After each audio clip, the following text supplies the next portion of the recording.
वो पूरे भारत के लोग यहाँ पर अपना जो ड्राइविंग लाइसेंस बना सकते हैं। हमने स्टेट का जो नाम है सेलेक्ट किया है, देन ये जो पेज है रीलोड होगा और आप सभी के सामने कुछ इस तरीके का एक पॉपअप आएगा। आप देखोगे कि यहाँ पर आज की डेट में आरटीओ डिपार्टमेंट ने बहुत सारी सर्विसेज ऑनलाइन कर दी हैं। इन सर्विसेज को एक्सेस करने के लिए आपको आरटीओ ऑफिस जाने की ज़रूरत नहीं है। ऑनलाइन तरीके से अपनी जो केवाईसी करके आप घर बैठे इन सर्विसेज को एक्सेस कर सकते हो। तो हम जैसे कि ड्राइविंग लाइसेंस बनाने वाले हैं, हम इसको क्लोज कर देंगे। इसके बाद में आप सभी के सामने ये इंटरफेस आएगा। अब ड्राइविंग लाइसेंस जब भी कोई बनाने आता है तो उसके मन में बहुत सारे कन्फ्यूजन होते हैं, जिसमें कि यहाँ पर कन्फ्यूजन एक क्रिएट हो जाता है कि यहाँ पर दो ऑप्शन आपको मिलता है। एक तो है लर्निंग लाइसेंस का, दूसरा है ड्राइविंग लाइसेंस का। अब कुछ लोगों को शायद पता नहीं होगा तो बता देता हूँ कि ड्राइविंग लाइसेंस टोटल 2 स्टेप के अंदर बनता है, जिसमें कि पहला जो स्टेप होता है वो होता है लर्निंग लाइसेंस का, जिसमें कि जब आप अप्लाई करोगे इसका टेस्ट आप घर बैठे दे सकते हो और उसके बाद में आपका जो लर्निंग लाइसेंस नंबर है जनरेट हो जाएगा, जिसकी करीब 6 महीने वैलिडिटी होती है।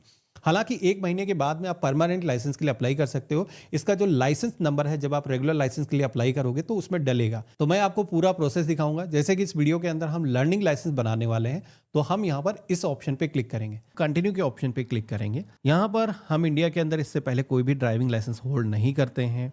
हम इस पे सेलेक्ट करेंगे, जनरल का ऑप्शन यहाँ पर सेलेक्ट करेंगे और सबमिट की टैब पे क्लिक करेंगे। तो ऐसे में यहाँ पर 2 ऑप्शन आपको मिलते हैं ड्राइविंग लाइसेंस को बनाने के लिए।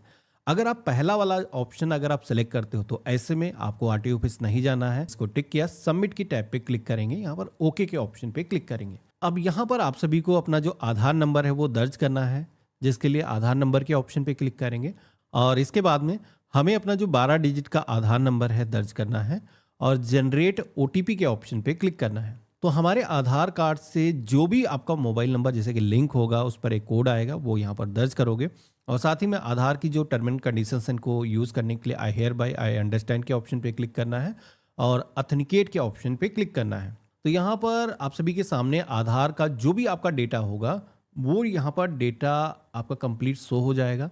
प्रोसीड की टैब पे क्लिक करेंगे। अब हमारे सामने कुछ इस तरीके का इंटरफेस आएगा, जहाँ पर एक पॉपअप दिखेगा सबसे पहले तो, जहाँ पर आपको दिखाया गया है कि जो आपका एड्रेस था आपके आधार कार्ड पर, उसके अकॉर्डिंग आपका जो आरटीओ ऑफिस लगता है उस एरिया का वो यहाँ पर दिखाया गया है। तो मेरे केस में जैसे कि सीतापुर आरटीओ लग रहा है, तो यहाँ पर इंफॉर्मेशन यहाँ फेच होकर के आ चुकी है। अगर किसी के केस में आरटीओ ऑफिस की डिटेल यहाँ पर गलत आ रही है तो यहाँ पर ईमेल आईडी दी गई है, यहाँ पर आपको ईमेल करना है। वैसे मोस्टली जगहों पर लाखों लोग अप्लाई कर चुके, तो एरर का सामना आपको करना नहीं पड़ेगा। अब जैसे हमने ओके किया तो आप देखोगे कि सारी इंफॉर्मेशन इसके अंदर फॉर्म के अंदर फिल हो चुकी है। जो भी इंफॉर्मेशन ब्लैंक है जैसे कि खाली है वहाँ पर हमें सिलेक्शन करना है। रिलेशनशिप में आना है तो हमारे पिता हैं जिनका नाम यहाँ पर आ रहा है, हम इसे सेलेक्ट करेंगे। इसके बाद में मेल फीमेल जो भी जेंडर है यहाँ पर आप सेलेक्ट करोगे। इसी के साथ में प्लेस ऑफ बर्थ जो भी है, आपका जन्म स्थान जो भी है वो यहाँ पर दर्ज करना है। इन केस जन्म स्थान का जो स्टेट है वो अगर डिफरेंट कुछ है तो साथ में स्टेट का भी नाम आपको यहाँ पर मेंशन करना है। अगर आपके केस में उसी जगह पर रह रहे हो जो वर्तमान पता है तो आप केवल अपने शहर का नाम यहाँ पर दर्ज करोगे। कंट्री इंडिया रहेगा। क्वालिफिकेशन का लेवल क्या है, तो यहाँ पर 8वीं पास हो, 10वीं पास हो या फिर 8वीं से कम क्वालिफिकेशन है या फिर ग्रेजुएशन, तो कई सारे ऑप्शन यहाँ पर मिल जाते हैं। आपके केस में जो भी अप्लीकेबल है यहाँ पर आप सेलेक्ट करना। लैंडलाइन नंबर आज की डेट में होगा नहीं आपके पास में, तो इसे आप ब्लैंक छोड़ सकते हो। ईमेल आईडी आपको जरूर दर्ज कर लेना है। इसके बाद में आइडेंटिफिकेशन मार्क के सेक्शन में आना है। तो अगर आपके बॉडी पर कोई भी ऐसा पहचान का चिन्ह है जैसे कि मसा, तिल का निशान या फिर कोई चोट का निशान है, तो ऐसा कुछ है जिससे बॉडी की पहचान की जा सके तो आप बता सकते हो। हालांकि ये भी डिटेल आप पे डिपेंड करता है, अगर आप डिस्क्लोज नहीं करना चाहते हो तो आप इसे ब्लैंक छोड़ सकते हो। मेन सेक्शन है एड्रेस का, यहाँ पर आपको आना है। यहाँ पर एड्रेस अगर आप ड्राइविंग लाइसेंस आधार के जरिए बनाते हो यानी कि घर बैठे बनाते हो, तो ऐसे में एड्रेस आपका जो आधार वाला है वही यहाँ पर यूज होने वाला है। आप डिफरेंट कोई पता यहाँ पर ऐड नहीं कर पाओगे। तो यहाँ पर कुछ चीज़ें जैसे कि इसमें सेलेक्ट नहीं हुई है, पहले से तहसील नहीं सेलेक्ट हुई है, विलेज नहीं सेलेक्ट हुआ है, तो यहाँ पर आप अपना जो तहसील है चूज़ कर लेना और विलेज शहर जो भी है सेलेक्ट कर लेना। इसके साथ ही में जैसे कि ये प्रेजेंट एड्रेस था, अगला सेक्शन यहाँ पर देखने को मिलता है परमानेंट एड्रेस का। तो यहाँ पर भी ये जो पता है चेंज नहीं होगा, क्योंकि आप देखोगे कि पहले से ऑप्शन यहाँ पर लॉक है। तो हम यहाँ पर सेम एज के ऑप्शन पे क्लिक कर देंगे, तो ये जो पता है ऑटोमेटिक यहाँ पर एड्रेस के अंदर दोबारा से कॉपी हो जाएगा, यानी कि मैनुअली हमें कुछ भी फिल करने की ज़रूरत नहीं। अब इसके बाद में एक सेक्शन यहाँ पर दिखेगा जहाँ पर duration of stay at present address. यहाँ पर पूछा जाता है कि ये जो वर्तमान आपका पता है, इस पते पर आप कब से निवास कर रहे हो।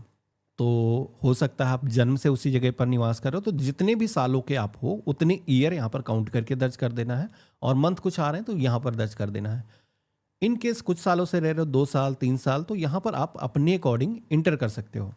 इसके बाद में आप सभी को क्लास ऑफ व्हीकल के सेक्शन में आना है, जहाँ पर कौन कौन से व्हीकल्स को चलाने के लिए आप ड्राइविंग लाइसेंस बनाना चाहते हो, ये यहाँ पर सिलेक्शन करना है। तो यहाँ पर ढेरों व्हीकल आपको दिखेंगे। तो यहाँ पर सबसे पहला व्हीकल तो यही रहेगा, मोटरसाइकिल विद गियर, यानी कि अगर हम बाइक को चलाने के लिए अपना ड्राइविंग लाइसेंस बना रहे हैं तो ये हमें ऐड करना है। यहाँ पर एक ऑप्शन विदाउट गियर का भी ऑप्शन दिखता है, तो वो आपको चूज़ नहीं करना, विद गियर वाला ऑप्शन सेलेक्ट करना है। हालांकि कोई फीमेल है जो केवल स्कूटी को चलाने के लिए बनाना चाहती हैं तो विदाउट गियर भी सेलेक्ट कर सकती हैं। इसके बाद में लाइट मोटर व्हीकल, अगर आप कार को चलाने के लिए ड्राइविंग लाइसेंस बनाना चाहते हो तो ये ऑप्शन आपको सेलेक्ट करना है।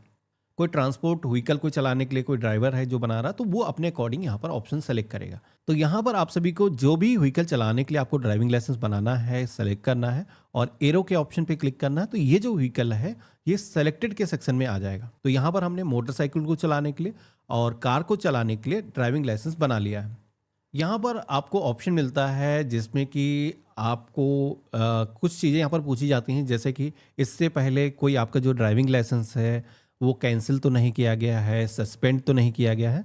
तो अगर आपके केस में कुछ ऐसा कंडीशन है, एप्लीकेबल है, तो आपको यहाँ पर बताना है। मैं पहली बार अप्लाई कर रहा हूँ, इससे पहले ना ही ड्राइविंग लाइसेंस मेरा कैंसिल हुआ ना होल्ड हुआ है, तो हम इस पर टिक नहीं करेंगे। आप सभी को डिक्लेरेशन के सेक्शन में आना है। अब यहाँ पर एक इंपॉर्टेंट ऑप्शन आपको यहाँ पर मिलता है सेल्फ डिक्लेरेशन का। आपकी जो फिजिकल फिटनेस है उसको खुद से डिक्लेयर करना है कि आप पूरी तरीके से स्वस्थ हो, आपकी जो आंखें हैं वो रेड ग्रीन के बीच में फ़र्क महसूस कर सकती हैं, दूरी का जो जजमेंट है अच्छे तरीके से कर सकती हैं, नाइट ब्लाइंडनेस नहीं है। तो यहाँ पर जिस तरीके से अगर आप पूरी तरीके से स्वस्थ हो, जैसे मैंने टिक किया है, सबको इसी तरीके से टिक करना है और सबमिट के ऑप्शन पे क्लिक करेंगे। तो ये जो डिक्लेरेशन फॉर्म है आप देखोगे कि सफलतापूर्वक सबमिट हो चुका है। ओके के ऑप्शन पे क्लिक करेंगे। अब यहाँ पर आप सभी से कुछ चीज़ें पूछी जाती हैं। अगर आप अपनी डेथ के बाद में अपने बॉडी पार्ट्स को डोनेट करना चाहते हो तो येस के ऑप्शन पे क्लिक करोगे। अगर आप नहीं करना चाहते हो, आपकी इच्छा पर है, तो नो के ऑप्शन पे क्लिक करना है। यहाँ पर जो भी हम इंफॉर्मेशन दे रहे हैं वो पूरी तरीके से सही है, इस पर टिक कर देना है। और साथ ही में हम आधार की जो फोटो है वही अपने ड्राइविंग लाइसेंस पर चाहते हैं, इस पर टिक कर देना है। एक चीज़ बता देता हूँ, अगर आपके आधार कार्ड पर आपकी लेटेस्ट फोटो नहीं है, तो मान लो करीब 10 साल पहले आपका आधार कार्ड बना था, तब से आपने कोई अपडेट नहीं कराया, तो कई बार क्या होता है कि फेस में बहुत बड़े चेंजेस हो जाते हैं। तो ऐसे में अपने आधार को अपडेट ज़रूर करा लेना है। हमने यहाँ पर इस ऑप्शन पे टिक किया है कि आधार की फ़ोटो हम यूज़ करना चाहते हैं। कैप्चा कोड सेम दर्ज करेंगे और सबमिट के ऑप्शन पे क्लिक करेंगे। यहाँ पर भी हम ओके के ऑप्शन पे क्लिक करेंगे और ओके के अगेन करेंगे। तो अब आप देखोगे कि हमारे सामने एक एप्लीकेशन नंबर जनरेट होकर के आ चुका है। तो सबसे पहले तो इसको आपको अपने पास में नोट करके रख लेना है कहीं पर। तो यहाँ पर हम अब आगे की जो इन्फॉर्मेशन है दर्ज करने के लिए नेक्स्ट की टैब पे क्लिक करेंगे। हमारा application number, date of birth आ चुकी है, कैप्चा सेम दर्ज करेंगे और सबमिट करेंगे। तो वर्तमान जो भी स्टेटस है आपके एप्लीकेशन का वो यहाँ पर आ जाएगा। जैसे कि आप देखोगे कि हमने डिजिटल तरीके से आधार के जरिए ये जो डीएल है वो बनाया है। फोटो हमें यहाँ पर अपलोड और सिग्नेचर अपलोड करने के लिए बोला गया है, लेकिन फोटो भी आपकी आधार कार्ड वाली ही यूज हो जाएगी। जैसे कि आप देखोगे कि हम प्रोसीड के ऑप्शन पे क्लिक करेंगे तो आप देखोगे कि फोटो यहाँ पर पहले से लगी हुई है और सिग्नेचर को अपलोड करने के लिए यहाँ पर बेसिकली बोला जाएगा। तो एक प्लेन पेपर पर आपको सिग्नेचर करना है और उनको आपको क्रॉप कर लेना है। जितने एरिया के अंदर सिग्नेचर है उतना एरिया परफेक्ट आपको रखना है। साइज वो भी रिड्यूस कर लेना है, क्योंकि यहाँ पर साइज काफ़ी कम गवर्नमेंट ने रखा है। 10 से 20 KB के अंदर आपके जो सिग्नेचर है वो होने चाहिए। तो अगर आप कंप्यूटर से कर रहे हो तो सेम डायमेंशन की जो फाइल है वो बना सकते हो। लेकिन आज की डेट में बहुत सारे लोग अपने मोबाइल फ़ोन से अप्लाई करते हैं। तो आप हमारी वेबसाइट सरकारी डीनेट टूल्स पर जा करके ये जो फाइल है इसको क्रॉप कर सकते हो, रिसाइज कर सकते हो और इसे सेलेक्ट करने के बाद में अपलोड कर सकते हो। और यही जो फाइल है डाउनलोड करके यहाँ पर अपलोड कर लेना। तो इस तरीके से आप देखोगे कि सिग्नेचर की फाइल हमने सेलेक्ट कर ली है। अपलोड एंड व्यू फाइल के ऑप्शन पे क्लिक करेंगे तो सिग्नेचर यहाँ पर अपलोड हो चुके हैं। अब हमें save photo and signature image के ऑप्शन पे क्लिक करना है और इसके बाद में हमें नेक्स्ट की टैब पे क्लिक करना है। कैप्चा आएगा, यहाँ पर हमें दर्ज करना है और सबमिट करना है। तो आप देखोगे कि अब हमारे सामने केवल एक रेड मैसेज आ रहा है जो कि है फीस पेमेंट करने का। प्रोसीड के ऑप्शन पे क्लिक करना है और गेटवे के सेक्शन में आना है। तो यहाँ पर कॉमन पीजीआई वाला जो ऑप्शन मिलता है ये सेलेक्ट करना है और कैप्चा कोड जैसा दिख रहा है सेम यहाँ पर आपको वैसे दर्ज करना है। और इसके बाद में पे नाउ के ऑप्शन पे क्लिक करना है और इसके बाद में ये 350 रुपीज़ का जो फीस है जो हमें जमा करना है ये ऑनलाइन हमें पे करना है। लेकिन एक चीज़ बता देता हूँ कि आपके केस में फ़ीस थोड़ा सा डिफरेंट हो सकती है। अगर आपने व्हीकल को कम ज़्यादा सेलेक्ट किया है, जैसे कि मैंने यहाँ पर मोटरसाइकिल विद गियर यानी कि बाइक को चलाने के लिए और लाइट मोटर व्हीकल यानी कि कार को चलाने के लिए 2 व्हीकल सेलेक्ट किए हैं, तो उसके हिसाब से यहाँ पर ब्रेकअप दिखाया गया कि कितनी टोटल फीस आपको लगेगी। तो 150 ईच यहाँ पर पड़ रही है और 50 रुपीज़ टेस्ट के लिए हमें देना है, तो 350 रुपीज़ यहाँ पर टोटल पे करने हैं। आई एग्री के ऑप्शन पे क्लिक करेंगे, प्रोसीड फॉर पेमेंट के ऑप्शन पे क्लिक करेंगे और यहाँ पर आप सभी को SBI मल्टी बैंक पेमेंट ये ऑप्शन सेलेक्ट करना है। टर्म एंड कंडीशंस को एक्सेप्ट करना है, सबमिट करना है। अब आप सभी के सामने SBI का जो पेमेंट गेटवे है वो आ जाएगा। यहाँ पर ऐसा नहीं है कि आप SBI के जरिए पेमेंट कर सकते हो, मल्टीपल बैंक के जरिए पेमेंट किया जा सकता है। यहाँ पर credit card, debit card, net banking, UPI wallet, multiple option दिए गए हैं।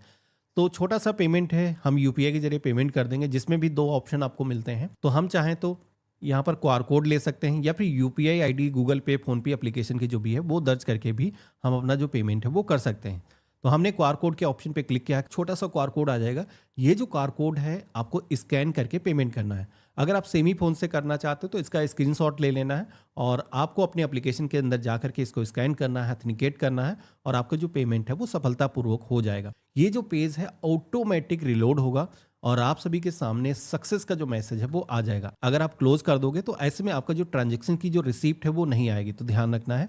मेरे केस में मेरा जो पेमेंट है वो सफलतापूर्वक हो चुका है। हमें पावती रिसिप्ट अगर जनरेट करना है तो क्लिक हेयर प्रिंट रिसिप्ट के ऑप्शन पे क्लिक करेंगे और कैप्चा कोड दिखेगा, इसे सेम दर्ज करेंगे और गेट डिटेल के ऑप्शन पे क्लिक करेंगे। तो यहाँ पर फीस की जो डिटेल है वो आ चुकी है, हम इसको सेलेक्ट करेंगे और कैप्चा कोड अगेन दर्ज करेंगे, प्रिंट रिसिप्ट के ऑप्शन पे क्लिक करेंगे। तो जो हमने 350 रुपीज़ की फ़ीस का पेमेंट किया है उसका यहाँ पर पावती रिसिप्ट हमें मिल चुका है, इसे सेव कर लेंगे। अब आगे का जो फॉर्म है, जैसे कि आपने देखा था कि आपको फीस तक ही बताया जा रहा था पेमेंट करना है, तो अभी आप सभी को कोई आगे जाने का ऑप्शन नहीं मिलेगा, लेकिन कुछ स्टेप अभी भी बचे हैं जो कि आपको कंप्लीट करना है, तभी आप घर बैठे अपना जो टेस्ट है वो दे पाओगे। तो यहाँ पर ये फीस का जो है पेमेंट होने के बाद में आप सभी को एप्लीकेशन स्टेटस का होम पेज पर एक ऑप्शन दिखेगा, तो इस ऑप्शन पे क्लिक करना है और जो एप्लीकेशन नंबर मैंने नोट कराया था वो यहाँ पर दर्ज करना है। साथ ही में इस कैलेंडर के ऑप्शन पे क्लिक करके अपनी जो डेट ऑफ बर्थ है, आपको मंथ और ईयर इस तरीके से सेलेक्ट करना है और कैप्चा कोड सेम यहाँ पर दर्ज करना है, सबमिट करना है। तो दोबारा से आप देखोगे कि हम उसी पेज पर आ चुके हैं जहाँ पर आप देखोगे कि मेरे केस में जो भी चीज़ें यहाँ पर कंप्लीट करने के लिए बोली गई थी सभी मैंने कंप्लीट कर दिया है और लर्निंग लाइसेंस का जो टेस्ट होता है वो टेस्ट देने के लिए भी हमें RTO ऑफिस जाने की ज़रूरत नहीं, क्योंकि एग्जम्प्टेड यहाँ पर मेंशन किया गया है। तो टेस्ट हमें घर बैठे कैसे देना है, तो इसके लिए यहाँ पर एक ऑप्शन मिल रहा है, please watch the road safety tutorial before proceeding for LL test.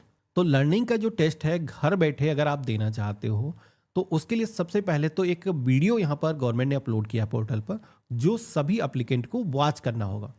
तो हमें क्लिक हेयर के ऑप्शन पे क्लिक करना है और इसके बाद में ये जो कैप्चा कोड है सेम यहाँ पर दर्ज करना है, जनरेट OTP के ऑप्शन पे क्लिक करना है। तो आपके फ़ोन पर एक कोड आएगा जो आपने नंबर एप्लीकेशन को दर्ज करते वक्त इंटर किया था उस पर आएगा, यहाँ पर हम फिल करेंगे और साथ ही में लैंग्वेज सेलेक्ट करेंगे। तो हमने हिंदी के अंदर वीडियो को रखा है और सबमिट के ऑप्शन पे क्लिक करेंगे। तो अब हमारे सामने रोड सेफ्टी ट्यूटोरियल जो वीडियो है इसको प्ले करने का प्ले बटन यहाँ पर आ चुका है। हम इस रेड डॉट पे ऑप्शन पे क्लिक करेंगे तो ये जो वीडियो है प्ले हो जाएगा। अब एक चीज़ ध्यान रखना है कि इस वीडियो को कंटिन्यू आपको प्ले होने देना है, आपको ना ही इसे बैक करना है ना ही आपको क्लोज करना है और फास्ट फॉरवर्ड करने की वो भी आपको इसको ट्राई नहीं करना है। तो इस तरीके से इसको प्ले करके छोड़ देना है और ऑटोमेटिक ये जो वीडियो है जैसे ख़त्म हो जाएगा तो आप सभी के सामने कुछ इस तरीके का सक्सेस का जो मैसेज है वो आ जाएगा। तो हमने वीडियो को सक्सेसफुली वॉच कर लिया है, कंफर्मेशन देंगे, इस ऑप्शन पे क्लिक करेंगे और सबमिट के ऑप्शन पे क्लिक करेंगे। तो इस तरीके से रोड सेफ्टी ट्यूटोरियल जो वीडियो है हमने वॉच कर लिया है। टेस्ट देने के लिए अब हम एलिजिबल हो चुके हैं, घर बैठे हम लर्निंग लाइसेंस का जो टेस्ट है वो दे सकते हैं। टेस्ट देने के लिए जो यूज़र ID पासवर्ड है ये आपके फ़ोन पर आता है। तो RTO डिपार्टमेंट की तरफ से यूज़र ID तो आपका एप्लीकेशन नंबर ही रहेगा, बेसिकली पासवर्ड आपको फ़ोन पर सेंड किया जाता है। वो यूज़ करके आपको अपने कंप्यूटर से टेस्ट देना है। जिसके लिए यहाँ पर आपको टेस्ट कैसे देना बता देता हूँ। लर्नर लाइसेंस की टैब में आना है, यहाँ पर एक ऑप्शन मिलेगा ऑनलाइन एलएल टेस्ट इंस्टॉल का। इस ऑप्शन पे हम क्लिक करेंगे तो यहाँ पर एप्लीकेशन नंबर दर्ज करने के लिए बोला जाएगा, कैप्चा कोड यहाँ पर सेम हम दर्ज करेंगे और सबमिट करेंगे। तो यहाँ पर पहले क्या होता था कि डायरेक्टली यहाँ पर पासवर्ड मांगा जाता था और यहीं से आप जो टेस्ट है अपना दे पाते थे। लेकिन इस पोर्टल को बहुत सारे लोगों ने मिसयूज़ करने के लिए ट्राई किया, कई सारी तरीके से धोखाधड़ी दे करके एग्जाम में क्वालिफाई होने की कोशिश करी लोगों ने। तो अभी गवर्नमेंट ने इसके अंदर एक सिक्योरिटी फीचर डाला है।